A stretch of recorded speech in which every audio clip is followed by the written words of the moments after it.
Assalamualaikum warahmatullahi wabarakatuh.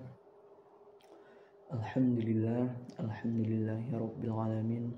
Wassalatu wassalamu ala asyrafil anbiya'i wal mursalin wa ala alihi wa sahbihi ajma'in. Puji syukur kehadiran Allah Subhanahu wa taala yang mana oleh Allah telah memberikan kita kesehatan badan, kesehatan pikiran, dan banyak lain. Dan Allah telah memberikan kita nikmat yang sangat berlimpah, yaitu nikmatnya tidak bisa kita hitung.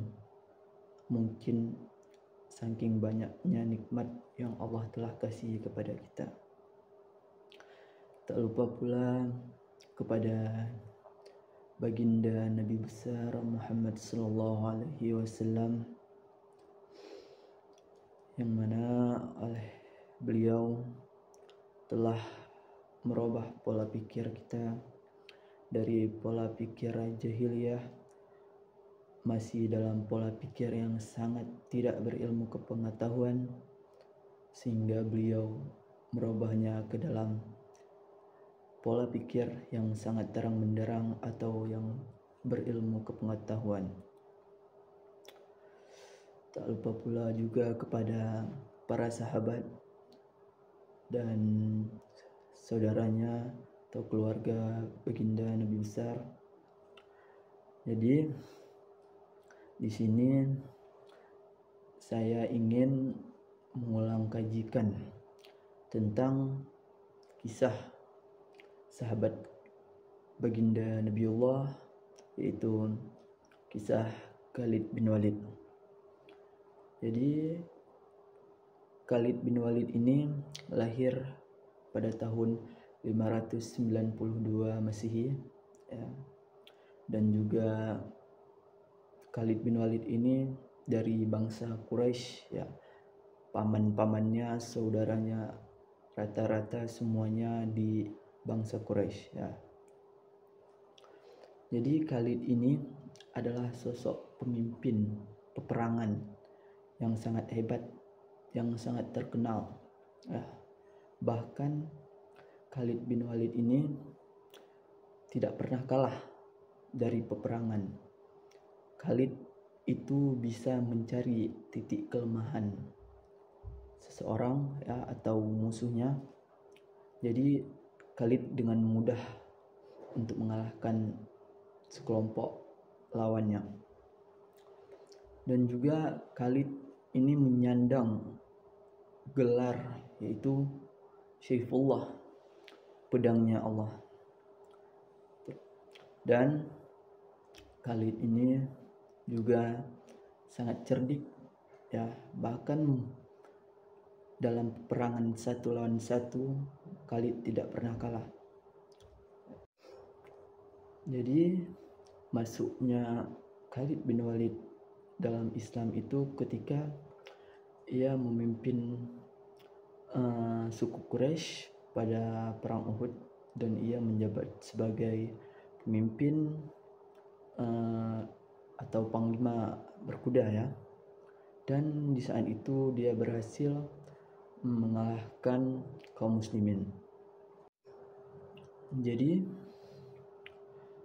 hubungan daripada Khalid itu sangat istimewa, hubungannya dengan Nabi besar Muhammad SAW. Meskipun awalnya Khalid bin Walid ini menentang agama Islam, dan Nabi sendiri menyatakan ya, Nabi sendiri mengagumi karakter Khalid bin Walid yang sangat cerdas dan bijaksana, dan Nabi menyatakan sesungguhnya hari ini telah datang atau telah lahir pedang Allah yang benar.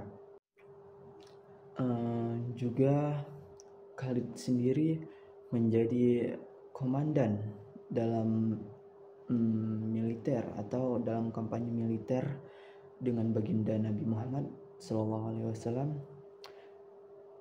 Nabi Muhammad juga sangat percaya atau menghormati Khalid bin Walid ini, meskipun awalnya Khalid bin Walid ini adalah musuhnya sendiri. Jadi banyak dalam peperangan, baik peperangan Uhud, peperangan Badar, peperangan Mu'tah dan lain sebagainya, dia juga menangkan atau menang dalam pertarungan atau peperangan. Jadi pada peperangan Badar, Khalid bin Walid ini tidak hadir dalam peperangan tersebut karena dia masih memeluk agama lain atau bukan agama Islam.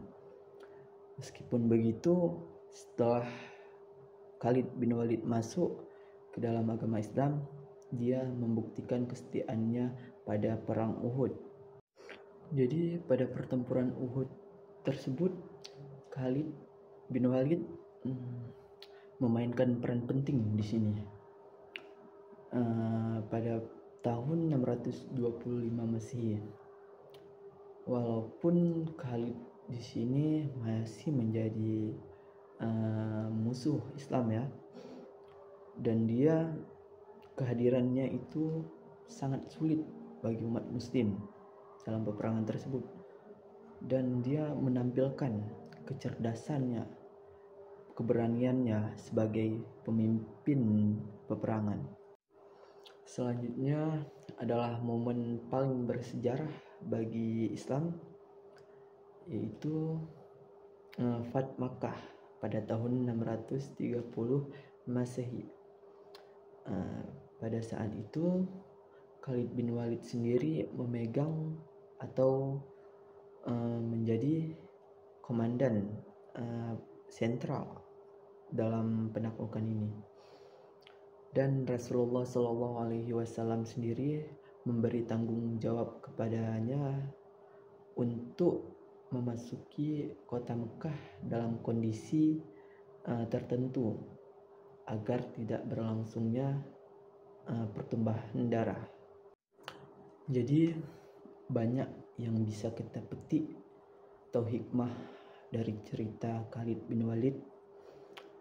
Walaupun awalnya Khalid bin Walid menentang Islam, Allah jadikan dia sebagai pemimpin Islam yang sangat berpengaruh pada kaum muslimin.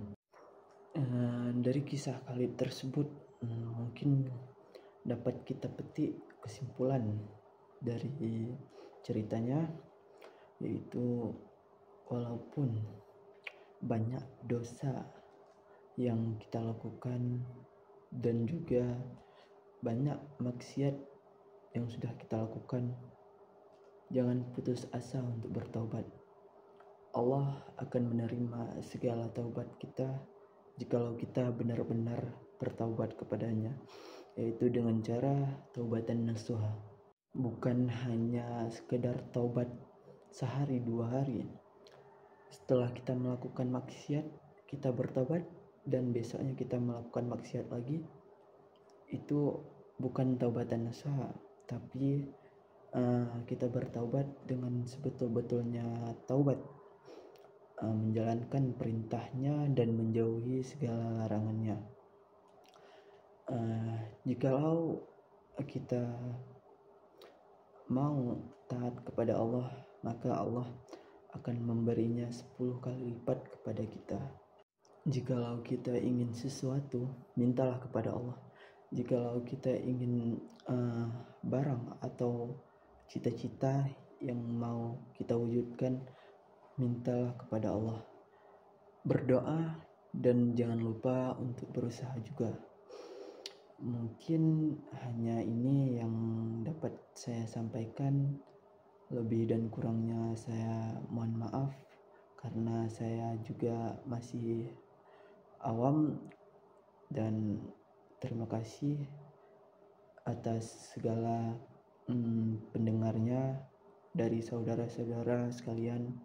Saya Arif Rahmat Rizky dari Fakultas Teknik dan Prodi Sistem Informasi, pamit untuk undur diri. Assalamualaikum warahmatullahi wabarakatuh.